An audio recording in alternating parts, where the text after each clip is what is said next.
Gördüyünüz bu nəhəng məbəd Ağdərənin Vəngli kəndi ərazisində yerləşən Gəncəsər monastırıdır. O, dinin baş xəzinəsi mənasında Gəncəsər adlanır. Bu məbəd elmi ədəbiyyatda isə Xəzinədağ adı ilə tanınır. Onu da qeyd edeyim ki, Gəncəsər monastırı Qafqaz Albaniyasının katolikoslarının vaxtı ilə iqamətgah olub.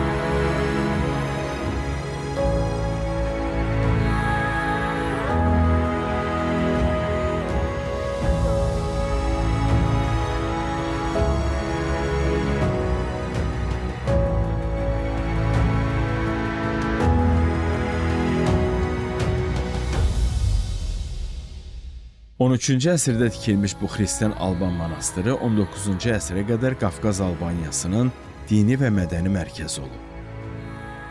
Gəncəsər monastırı Albaniyanın tarixində mühüm rola malikdir. Abidə cənub və qərb tərəfdən iki qapısı olan qala divarları ilə əhatələnib.